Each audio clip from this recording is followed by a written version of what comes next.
നമസ്കാരം ശ്രീ ദിലീപ്. നമസ്കാരം. താങ്കളുടെ ഏറ്റവും പുതിയ ചിത്രമായ കാര്യസ്ഥൻ തിയേറ്ററുകളിൽ എത്തുകയാണ്. ഈ ചിത്രത്തെ പറ്റി, ഇതിലെ താങ്കളുടെ കൃഷ്ണനുണ്ണി എന്ന നായക കഥാപാത്രത്തെ പറ്റി എന്താണ് പറയാനുള്ളത്? നവംബർ 5-നാണ് ഈ സിനിമ എല്ലാ തിയേറ്ററിലും വരുന്നത്. ഇതിൽ കൃഷ്ണനുണ്ണി എന്ന കഥാപാത്രം വളരെ നന്മയും സരസനായ ഒരു കഥാപാത്രമാണ്. ആള് ഒരു രണ്ട് കുടുംബങ്ങളുടെ ഇടയിലേക്ക് വന്നിറങ്ങുന്നതാണ്. അതിന്റെ ലക്ഷ്യങ്ങളും കാര്യങ്ങളെല്ലാം. അത് കൂടെയുള്ളത് സുരാജ് വെഞ്ഞാറമൂട്, സലീം അശോകൻ തുടങ്ങിയ വലിയ നീണ്ട നിര തന്നെയുണ്ട്. അത് കോമഡിക്ക് എല്ലാം പ്രാധാന്യമുള്ള ഒരു ചിത്രം. ഞാൻ അഭിനയിക്കുന്ന ഒരു സിനിമ കാണാൻ വരുമ്പോൾ എന്തെല്ലാം എന്ന് പ്രതീക്ഷിക്കുന്നു അതെല്ലാം ഉള്ള ഒരു സിനിമയാണ് കാര്യം. അതുപോലെ തന്നെ മലയാള സിനിമയുടെ നമുക്കെല്ലാം വളരെ ഏറ്റവും ഇഷ്ടവും ബഹുമാനമുള്ള നമ്മളുടെ വളരെ സീനിയറായിട്ടുള്ള മധുസാറും അവരെല്ലാം ശക്തമായ രണ്ട് കഥാപാത്രങ്ങളിൽ വരുന്നൊരു ഫുൾ ടൈം എന്റർടൈനർ. അതൊരു 100% ഒരു കുടുംബചിത്രവും കൊച്ചു കുട്ടികൾ മുതൽ വലിയ ആൾക്കാർക്ക് ഒരു ഇഷ്ടമാക്കാവുന്ന ഒരു ചിത്രം തന്നെയാണ് കാര്യസ്ഥൻ. കാര്യത്തിന് ശേഷം താങ്കൾ ചെയ്യുന്ന ചിത്രങ്ങൾ ഏതൊക്കെയാണ്? കാര്യത്തിന് ശേഷം വരുന്നത് നേരിക്കൊണ്ടൊരു കുഞ്ഞാടാണ് ഷൂട്ടിംഗ് നടക്കുന്നത്. അപ്പൊ ഇറങ്ങാനുണ്ട് ഫിലിം, മറ്റേ ക്രിസ്ത്യൻ ബ്രദേഴ്സ്, ഫിലിം സ്റ്റാർ, അങ്ങനെയുള്ള ചിത്രം കൂടി ഇറങ്ങാനുണ്ട്. ഈ 2020 എന്ന ചിത്രം മലയാള സിനിമയിലെ ഒരു നാഴികക്കല്ലായിരുന്നു. ഈ ചിത്രം, ഇതിന്റെ നിർമ്മാണ ചുമതല താങ്കൾ ഏറ്റെടുത്തു എന്നുള്ളത് ഒരു വെല്ലുവിളി തന്നെയായിരുന്നു എന്ന് താങ്കൾ തന്നെ സൂചിപ്പിക്കുകയുണ്ടായി. അപ്പോൾ ഈ ചിത്രം ഒരു വൻ വിജയമായതിനു ശേഷം ഇതിന്റെ ലാഭത്തിന്റെ ഒരു വിഹിതം താരസംഘടനയായ അമ്മയ്ക്ക് താങ്കൾ നൽകുകയുണ്ടായി. പക്ഷെ അതിനെ തുടർന്ന് ചില ഒറ്റപ്പെട്ട വിവാദങ്ങൾ, അതായത് അതിന്റെ ലാഭത്തിന് ആനുപാതികമായ ഒരു വിഹിതം താങ്കൾ അമ്മയ്ക്ക് നൽകിയില്ല. അങ്ങനെ നൽകിയായിരുന്നെങ്കിൽ ഈ അവശ്യ കലാകാരന്മാർക്ക് നൽകുന്ന പെൻഷൻ ഉൾപ്പെടെയുള്ള കാര്യങ്ങൾക്ക് കുറച്ചുകൂടി തുക അമ്മയ്ക്ക് നൽകാൻ കഴിയുമായിരുന്നു എന്നിങ്ങനെയുള്ള ചില വിവാദങ്ങൾ ചില ഭാഗത്ത് വളരെ വളരെ ബാലിശവും മോശമായ ഒരു സംസാരമാണത്. കാരണം അമ്മയ്ക്ക് ഞാൻ കൊടുക്കുന്ന തുക 1 കോടി രൂപ കൊടുത്തിട്ടാണ് ഞാൻ സിനിമ ഇറക്കിയതും അതിന്റെ ടാക്സും ഞാനാ കൊടുക്കുന്നത്. അതിനുശേഷം 25 ലക്ഷം രൂപ അതിന് ടാക്സ് ഞാനാ കൊടുക്കുന്നത്. മനസ്സിലായില്ലേ? അപ്പൊ അതെല്ലാം വെറുതെ എന്താ പറയാ പുറത്ത് സംസാരിക്കുന്ന. പിന്നെ ഈ സിനിമ നഷ്ടമാണെങ്കിൽ ഈ പറയുന്ന ആരും തിരിച്ചു എനിക്ക് തരില്ലല്ലോ, എന്റെ കുടുംബം തന്നെ എത്തട്ടെ. തീർച്ചയായും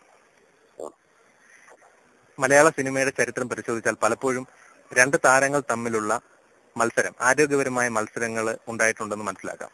ഇപ്പൊ ഒരുപക്ഷെ ശ്രീ മമ്മൂട്ടി മോഹൻലാലും തന്നെ കഴിഞ്ഞ 30 വർഷക്കാലമായി അവർ സിനിമയുടെ സജീവ സാന്നിധ്യമായി നിലനിൽക്കുന്നത് ഈ ഇത്തരത്തിലുള്ള ഒരു ആരോഗ്യപരമായ മത്സരം കൊണ്ടായിരിക്കാം. പക്ഷെ അത് ആരാധകരിലേക്ക് എത്തുമ്പോൾ അത് വേറൊരു തലത്തിലേക്കാണ് എത്തുന്നത്. ഇപ്പോൾ താങ്കളുടെയും ശ്രീ പൃഥ്വിരാജിന്റെയും ആരാധകർ തമ്മിൽ ഒരുപക്ഷെ ഓൺലൈൻ മീഡിയ വഴിയാണെങ്കിലും തിയേറ്ററുകളിലെ ചിത്രങ്ങൾ റിലീസ് ചെയ്യുന്ന സമയത്താണെങ്കിലും ഒരു ഫാൻ ഫൈറ്റ് നിലനിൽക്കുന്നുണ്ട്. അപ്പോൾ താങ്കൾക്ക് എന്താണ് ഇതിനെപ്പറ്റി പറയാനുള്ളത്? ശ്രീ പൃഥ്വിരാജുമായി താങ്കൾക്ക് ഏതുതരം ബന്ധമാണുള്ളത്? പൃഥ്വിരാജിന്റെ നല്ലൊരു സുഹൃത്താണ്. പൃഥ്വിരാജിന്റെ രീതികളും എന്റെ രീതികളും വളരെ ആനാടും തമ്മിൽ പോലത്തെ ബന്ധം, മറ്റേ റിലേഷൻ, എനിക്ക് എന്താ പറയാ വ്യത്യാസങ്ങളുണ്ട്. അതൊക്കെ ഞാൻ ചെയ്യുന്ന വേഷങ്ങളല്ല പൃഥ്വിരാജ് ചെയ്യുന്നത്, പൃഥ്വിരാജ് ചെയ്യുന്ന വേഷങ്ങളല്ല ഞാൻ ചെയ്യുന്നത്. അപ്പൊ ഒരു കമ്പാരിസന്റെ ഒരു ആവശ്യമില്ല ഇവിടെ. മനസ്സിലായില്ലേ? പക്ഷേ ഈ ഒരുപക്ഷെ ആരാധകരൊക്കെ വിശ്വസിക്കുന്നത് പോലെ നിങ്ങൾ ഒരു ശത്രുപാളയത്തിലൊന്നുമല്ല. നിങ്ങൾ രണ്ടുപേരും താങ്കൾ പറയുന്ന അനുസരിച്ച് സിനിമയിലെ നല്ല സുഹൃത്തുക്കളാണ്, നല്ല സഹപ്രവർത്തകർ എന്ന നിലയിൽ നിങ്ങൾ തമ്മിൽ നല്ല ബന്ധമാണ് നിലനിൽക്കുന്നതെന്നാണ് താങ്കൾ പറയുന്നത്. മലയാള സിനിമയെ സംബന്ധിച്ച് ഇപ്പോൾ ഒരുപാട് വിവാദങ്ങളാണ്. സംഘടനകൾ തമ്മിലും സംഘടനകൾക്കുള്ളിലുമുള്ള വിവാദങ്ങള്, വിലക്കുകൾ തുടങ്ങിയ കാര്യങ്ങളൊക്കെ ഇങ്ങനെ തുടർച്ചയായി സംഭവിക്കുന്നു. അപ്പൊ താങ്കളുടെ ഒരു നിരീക്ഷണത്തിൽ എന്താണ് ഇതിനൊക്കെ ഉള്ള മൂല കാരണം? അല്ലെങ്കിൽ ഇതൊക്കെ പരിഹരിച്ച് സിനിമ സംഘടനകൾ ഒന്നിച്ചു മുന്നോട്ട് പോകാൻ താങ്കൾക്ക് എന്തെങ്കിലും നിർദ്ദേശം പറയാനുണ്ടോ? ഒരുപക്ഷെ എല്ലാ പ്രശ്നങ്ങളും അവസാനിക്കാൻ ആ ഒരു പോംവഴിയാണ് താങ്കൾ നിർദ്ദേശിക്കുന്നത്. തീർച്ചയായിട്ടും വെറുതെ അങ്ങോട്ടും ഇങ്ങോട്ടും നാക്കുകൾ കൊണ്ട് സംസാരിച്ച് വെറുതെ എന്തെങ്കിലും പ്രശ്നമുണ്ട് നേരിട്ട് പറയാതെ ഉടനെ പോയിട്ട് ടിവിക്കാരൊക്കെ വിളിച്ചു കൂട്ടിയിട്ട് അതിന്റെ മുമ്പിൽ ഇരുന്ന് സംസാരിക്കുക, അതൊക്കെ വളരെ മോശകരമായ ഒരു പ്രവണതയാണ്. കാരണം എല്ലാവരും സുഹൃത്തുക്കളാണ്. ഇന്നും നാളൊക്കെ അങ്ങോട്ട് കാണുന്ന ആൾക്കാരാണ്. അപ്പൊ അങ്ങോട്ടും ചെറിയ കാര്യം അറിയാൻ വേണ്ടിയിട്ട് ഉടനെ മാധ്യമങ്ങളുടെ മുമ്പിൽ അതൊക്കെ വളരെ തെറ്റായിട്ടൊരു പ്രവണതയാണ്. സൗഹൃദം, സ്നേഹം, ഇങ്ങനെയുള്ള ആത്മബന്ധങ്ങളുടെ ഒരു കൂട്ടായ്മയാണ് സിനിമ. അതിന് ഈ പറയുന്ന വളരെ എന്താ പറയുന്നത് ഒരു ആവേശത്തിൽ കയറി അതും ഇതൊക്കെ പറഞ്ഞിട്ട് എനിക്ക് അതിനോടൊന്നും സത്യത പറ്റില്ല. അടുത്തിടെ മലയാളത്തിലെ ഒരു പ്രമുഖ പത്രപ്രസിദ്ധീകരണം താങ്കളെ പ്രത്യക്ഷമായും പരോക്ഷമായും പരാമർശിച്ചുകൊണ്ട് ചില വാർത്തകൾ, അപകീർത്തികരമായ ചില വാർത്തകൾ പ്രസിദ്ധീകരിക്കുകയുണ്ടായി. ഒരു നടിയുടെ വിവാഹമോചനവുമായി ബന്ധപ്പെടുത്തിയാണ് അവരത് പ്രസിദ്ധീകരിച്ചത്. അപ്പൊ ഇത്തരം കാര്യങ്ങളൊക്കെ വരുമ്പോൾ താങ്കളുടെ ഭാഗത്തു നിന്നും ഒരു പ്രതിഷേധം അല്ലെങ്കിൽ ഒരു നിഷേധക്കുറിപ്പ് ഉണ്ടാകുന്നില്ല. അപ്പൊ ഇങ്ങനെ വരുമ്പോ ഈ പ്രശ്നങ്ങളിലൊക്കെ താങ്കൾ കൂടി പൊതുസമൂഹത്തിന് മുന്നിൽ സംശയിക്കപ്പെടുന്ന ഒരു അവസ്ഥ ഉണ്ടാകത്തില്ലേ? താങ്കൾക്ക് ഞാൻ ഈ കേരളത്തിലെ ജനങ്ങളുടെ മുമ്പിൽ ഒരു തുറന്ന പുസ്തകമാണ്, മനസ്സിലായില്ല. ഇത് വർഷങ്ങളായിട്ട് പലരുടെയും പേരും പറഞ്ഞിട്ട് ഞാനിത് അനുഭവിച്ച ആദ്യ കാലത്തൊക്കെ എനിക്ക് വിഷമം ഉണ്ടായിരുന്നു. ഇപ്പോ വാക്കിനെ പറ്റി എനിക്ക് ഇതിനോടൊന്നും ഉത്തരം പറയാൻ എനിക്ക് അല്ലാണ്ട് തന്നെ 150 ജോലിയുണ്ട്, മനസ്സിലായില്ല. ഓരോ എന്തായി എനിക്കിതൊക്കെ കേൾക്കുമ്പോ ഇപ്പൊ എന്റെ ശരീരത്തിൽ തൊടുമ്പോ മാത്രമേ എനിക്ക് എന്താ പറയാ ഇതിനൊക്കെ പ്രതികരിക്കേണ്ട കാര്യമുള്ളൂ. ആർക്കും ഒരമ്മയെ തല്ലി എന്ന് പറഞ്ഞു കഴിഞ്ഞാൽ അമ്മ എന്തിനു തല്ലി, അല്ലെങ്കിൽ അമ്മ ആരെ തല്ലി, അമ്മ എങ്ങനെയാണ് തല്ലിയത്, ഇതൊന്നും അറിയാണ്ട് കിടന്നിട്ട് ബേളുണ്ടാക്കുന്ന ഒരു അങ്ങനെ കുറച്ച് ആൾക്കാരോട് നമ്മൾ എന്താ പറയാ, ഒന്നും ചെയ്യാൻ പറ്റില്ല. പറയുന്നവര് പറയട്ടെ, ഞാൻ എന്ത് ചെയ്യുന്നത് അതിനൊരു ശരിയാണ്. ആ ഒരു ശരി ഇപ്പോ ആരെ കുറിച്ചാണ് പറയുന്നത് എന്നുള്ളത് നാട്ടുകാർക്ക് മുഴുവൻ അറിയാൻ നിങ്ങൾക്ക് ചോദിച്ച ചോദ്യത്തിൽ. അപ്പോ എന്റെ ഏറ്റവും നല്ലൊരു സുഹൃത്തിന് ഒരു അപകടം സംഭവിക്കുമ്പോൾ അല്ലെങ്കിൽ പ്രശ്നം ഉണ്ടാകുമ്പോൾ അതുവരുടെ സന്തോഷ കാലഘട്ടത്തിൽ നമ്മളില്ല എന്ന് വിചാരിച്ചാലും പ്രശ്നം വരാം. ഒരാൾക്കൊരു അപകടം വരുമ്പോ ആ പ്രശ്നത്തില് അല്ലെങ്കിൽ ആ പരിസരത്ത് അതാണായാലും പെണ്ണായാലും ഞാനുണ്ടാവും. അത് ഞാൻ അങ്ങനെ ശീലിച്ചിട്ടുള്ള ഒരാളാണ്. അതിലേക്ക് എനിക്ക് ആർക്കും പേടിക്കേണ്ട കാര്യമൊന്നുമില്ല. കാരണം ഞാൻ ഒരിക്കലും എന്റെ ഒരു തെറ്റായ രീതികളോ കാര്യങ്ങളോ ഒന്നും കേട്ട് ഞാൻ അത്രയും ദൈവത്തിൽ വിശ്വസിക്കുന്നവരാണ്. അവര് പറഞ്ഞു ഇവര് പറഞ്ഞു എന്ന് പറഞ്ഞിട്ട് അങ്ങനെ തെറ്റ് ചെയ്തിട്ടുണ്ടെങ്കിൽ ഞാൻ ഇതിൽ നിന്ന് മാറി നിൽക്കേണ്ട ഒരാളാണ്. മലയാള സിനിമയുടെ ഒരു ഇന്നത്തെ അവസ്ഥ താങ്കൾ എങ്ങനെയാണ് വിലയിരുത്തുന്നത്? താങ്കൾ ഒരു നടനാണ്, അതോടൊപ്പം തന്നെ നിർമ്മാതാവാണ്, വിതരണ രംഗത്തും താങ്കൾ ഉണ്ട്. അപ്പോൾ മലയാള സിനിമയുടെ ഒരു വസന്തകാലം നഷ്ടമായി എന്നൊക്കെയുള്ള തരത്തിലുള്ള ചില അഭിപ്രായ പ്രകടനങ്ങൾ നടത്താറുണ്ട്. പക്ഷേ ഇപ്പൊ താങ്കൾ തന്നെ നിർമ്മിച്ച മലർവാടി ആർട്ട് ക്ലബ് പോലെയുള്ള പുതുമുഖ പ്രതിഭകൾ അണിനിരക്കുന്ന ചില ചിത്രങ്ങൾ വിജയിക്കുന്നുണ്ട്. അപ്പോൾ ആ വസന്തകാലം വീണ്ടും തിരിച്ചു വരുന്നു എന്ന് ചിലർ പറയുന്നു. പിന്നെ പ്രേക്ഷകരുടെ അഭിരുചി മാറി, നല്ല ചിത്രങ്ങൾ പ്രേക്ഷകർ അംഗീകരിക്കുന്നില്ല എന്ന് പറയുന്നവരുണ്ട്. നല്ല ചിത്രങ്ങൾ പ്രേക്ഷകർക്ക് കൊടുക്കാൻ സിനിമാ പ്രവർത്തകർക്ക് കഴിയുന്നില്ല എന്ന് പറയുന്നവരുമുണ്ട്. താങ്കളുടെ അഭിപ്രായത്തിൽ മലയാള സിനിമയുടെ ഈ ഇന്നത്തെ അവസ്ഥ താങ്കൾ എങ്ങനെയാണ് അതിനെപ്പറ്റി പറയുന്നത്? മലയാള സിനിമയ്ക്കാണ് വല്ലാത്തൊരവസ്ഥ, തോന്നിക്കേണ്ട അവസ്ഥ എത്തിയിട്ടില്ല ഇതുവരെ. മലയാള സിനിമയില് കഥ എന്ന് പറയുന്ന ഒരു സംഭവം ഉണ്ട്. ആ കഥ നന്നായിട്ടെടുക്കുക, അല്ലെങ്കിൽ നമ്മളിപ്പോ ഇറക്കി കെട്ടി എടുത്ത് വെച്ചിട്ട് ഒരു കാര്യമില്ല. കാരണം മറ്റുള്ള സംസ്ഥാനങ്ങളിലുള്ള ഒരു കാറ്റല്ല ഇവിടെ വീശുന്നത്. ഈ മലയാളികൾ എന്ന് പറയുന്ന ആളുകൾ അവരുടെ സിനിമ അല്ലെങ്കിൽ കഥാപാത്രങ്ങളല്ല താരങ്ങളെ മനസ്സിലാക്കണമെങ്കിൽ അവന്റെ ഹൃദയത്തിൽ അത്രയും ആഴത്തിൽ അവൻ ചെന്നിരിക്കണം. അല്ലാതെ പെട്ടെന്ന് ഒരാൾ വന്നെന്ന് പറഞ്ഞിട്ട് വിളിച്ചാക്കിയിട്ടില്ല. ഒരുപാട് ശ്രദ്ധിച്ചിട്ടൊക്കെ അവർ നല്ല ബുദ്ധിയുള്ള ആൾക്കാരാണ് മലയാളി പ്രേക്ഷകര്. അതുകൊണ്ട് ഒരു നോർമൽ സിനിമയോ ഒരു നോർമൽ കാര്യങ്ങളൊക്കെ അടുത്ത് കാര്യമില്ല.